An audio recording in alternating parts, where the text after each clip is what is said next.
नमस्कार प्रेक्षकांनो. कमळी या मालिकेच्या आजच्या भागामध्ये आपण जबरदस्त आणि इंटरेस्टिंग असा ट्विस्ट पाहणार आहोत.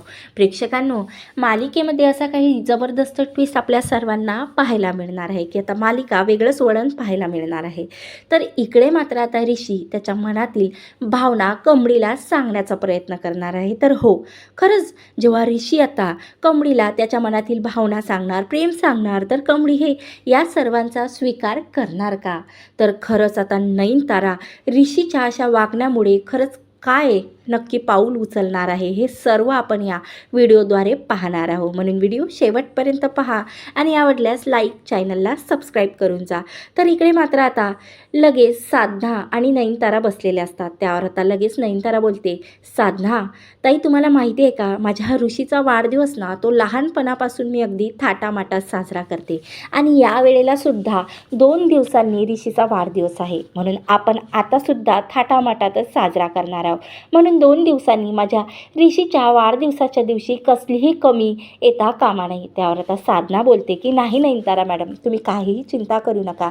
ऋषी सरांच्या वाढदिवसाच्या दिवशी मी सर्व काही व्यवस्थित अरेंजमेंट करते. तर इकडे मात्र आता लगेच तिथं राधिका येते आणि राधिका बोलते, आई मला आठवण आहे बरं का, 2 दिवसांनी ऋषीचा वाढदिवस आहे आणि मी अगदी ऋषीला जसं आवडते ना तशा पद्धतीनेच वाढदिवस आपण साजरा करूया.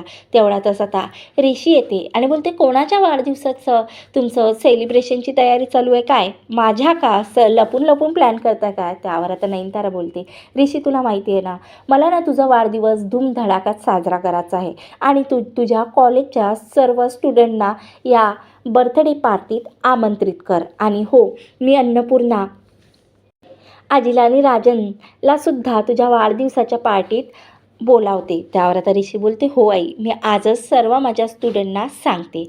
आता लगेच ऋषी कॉलेजमध्ये जाते आणि कमळीला, बंड्याला, जे काही सर्व स्टुडंट असतात त्या सर्वांना वाढदिवसाचे आमंत्रण देते. आणि आता कमळी बोलते की सर, मी तुमच्या घरी आले तर नयनतारा मॅडमला काही प्रॉब्लेम नाही होणार ना? त्यावर आता ऋषी बोलतो की तुला माहीत आहे ना आई, आता तुझ्याविषयी खूप छान मत आहे आईचं आणि आता तू अन्नपूर्णाजीची नात आहे असं आईला वाटते, म्हणजेच ती तुला काहीही म्हणणार नाही. आणि बरं का, तुला माझ्या वाढदिवसाला यायचं आहे. त्यावर आता निगी बोलते की सर, काही विषय आहे का? आम्ही तुमच्या वाढदिवसाला नक्की येऊ.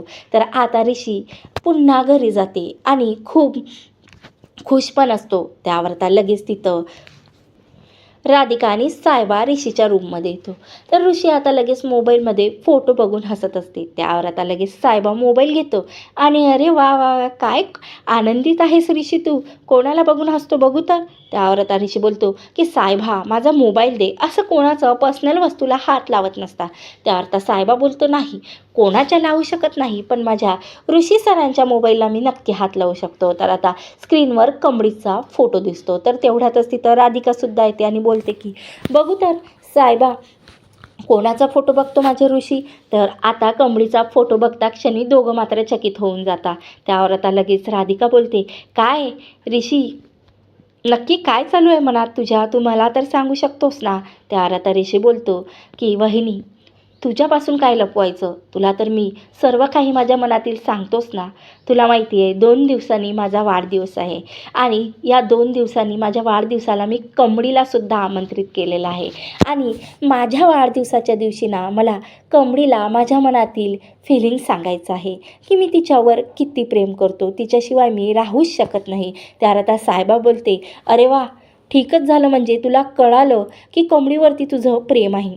त्यावर आता ऋषी लगेच लाजतो आणि बोलतो, हो वहिनी, पण यामध्ये ना तुम्ही दोघांनीसुद्धा माझी मदत करायची आहे. त्यावर आता लगेच राधिका बोलते की मी मदत तर करणार, पण याबद्दल आईला माहिती पडलं तर माझं काय असणार तुला माहिती आहे ना ऋषी? खरंच मी तर हा विचार करूनसुद्धा मला भीती वाटते. त्यावर आता लगेच ऋषी बोलतो की वहिनी, मी सांगते ना तसंच तू कर.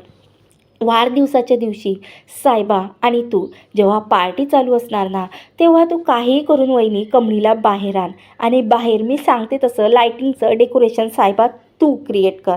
त्यावर आता लगेच सायबा बोलते, हो ऋषी, करते, काहीही कसलीही चिंता करू नको. त्यावर सायबा बोलते की आता ऋषी, मी मॅडमला तोपर्यंत मॅडमला कसं बाहेर येऊ द्यायचं नाही ना, याबद्दल मी ठरवतो. आणि लगेच ऋषी बोलतो की वहिनी, तू फक्त 10 मिनिटासाठी कमळीला एकांतात घेऊन येतो म्हणजे बाहेर.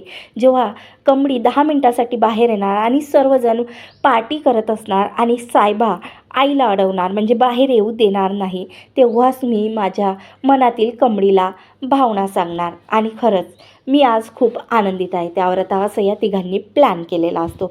तर तो दिवस आलेला असतो, तो म्हणजे वाढदिवसाची. आता सर्वत्र पार्टी चालू असते आणि या पार्टीत सर्व काही राजन, अन्नपूर्णा, सदानंद आजोबासुद्धा आलेले असतात. तर तिथं अनिका आणि रागिनी आणि कामिनीसुद्धा आलेल्या असतात. तर आता इकडे मात्र सर्व स्टुडंट आलेले असतात आणि सर्वात मेन जी म्हणजे कमळी, तीसुद्धा छान सजून अशी आलेली असते. तर इकडे मात्र आता ऋषी कमळीला बघताच पुन्हा पुन्हा तिच्या प्रेमात पडतो आणि आज तो तिला तिच्या मनातील भावना सांगणार आहे हे ऐकून मात्र ऋषी खूपच खुश असतो. त्यावर आता कमळी बोलते, ऋषी सर, तुम्हा खरंच वाढदिवसाच्या खूप खूप शुभेच्छा. त्यावर आता असं सर्वजण पार्टीत गुंतलेले असतात. तेव्हा आता प्लॅनप्रमाणेच ऋषी आता काही क्षणासाठी बाहेर जातो आणि इकडे सायबा नयनताराला काही कामानिमित्त गुंतवून ठेवतो. तर काही सेकंदासाठी आता लगेच इकडे राधिका ऋषीपर्यंत कमळीला पोहोचून देते. तेव्हा आता लगेच ऋषी बोलते की कमळी तू आलीस. तेव्हा आता लगेच ऋषी कमळीला त्या लाईटिंग लावलेल्या असतात त्याच्यात कमळीपर्यंत आता ती कमळीवरती त्याचं किती प्रेम आहे हे आता कमळीला सांगते. तेव्हा मात्र आता कमळी चकित होऊन जाते. तर इकडे मात्र आता लगेच ऋषी सांगतो की कमळी, खरंच मला तू खूप आवडतं आणि मी तुझ्याशिवाय राहू शकत नाही. आता कमळीला काय रिॲक्ट करावं काहीही कळत नाही. आता ऋषी सरांचं असं बोलणं ऐकून मात्र कमळी चकित होऊन जाते की ऋषी सर, तुम्ही का असं अचानक मला असं बोलल्यावर मला काय करावं ना मला खरंच कळत नाही. तुम्ही मला काही दिवसाचा वेळ देऊ शकणार का? त्या ऋषी बोलतो की कमळी, माझ्या मनात जे होतं मी ते तुला सांगितलं. आता जे काही आहे ना, तू मला 2 दिवसाचा वेळ घे आणि 2 दिवसात तुझ्या मनात काय आहे ना ते खरंच मला कळव. तेव्हा मात्र इकडे आता नयनतारा आता तिथं पोचलेली असते आणि नयनताराने हे सर्व काही ऐकलेलं असतं. तेव्हा आता कमळी हॉलमध्ये निघून येते आणि ऋषीला लगेच नयनतारा बोलते की हे काय आहे ऋषी, खरंच तू कमळीवरती प्रेम करतो आणि तू मला सांगितलंसुद्धा नाही. मी तुला खूपदा विचारलं, तू नेहमी नाकारत होतो. तेव्हा आता लगेच ऋषी बोलतो हो आई, आणि मी तुला हे सर्व सांगणार होते, पण जेव्हा कमळी मला हो बोलणार होती तेव्हाच मी तुला हे सर्व काही सांगणार होते. तेव्हा आता ऋषी असं नयनतारा बोलून आता नयनतारा रागातच तिथून निघून जाते. तर आता कमळीसुद्धा ऋषीबद्दल विचार करते आणि आता ऋषीचा चांगुलपणा कमळीच्या मनात नेहमी वारंवार तीच गोष्ट येते. तर आता ऋषी पुन्हा जाते की कमळी, खरंच माझी तुझ्यावरती काहीही जबरदस्ती नाही. तुला जे वाटणार ना त्याच उत्तर तू मला दे. तर कमळीसुद्धा आता 2 दिवसाचा वेळ न घेता लगेच ऋषीला सांगते की ऋषी सर, खरंच मी सुद्धा तुमच्यावरती प्रेम करतो आणि मला सुद्धा तुमच्यासोबत सुखाचा संसार करायचा आहे.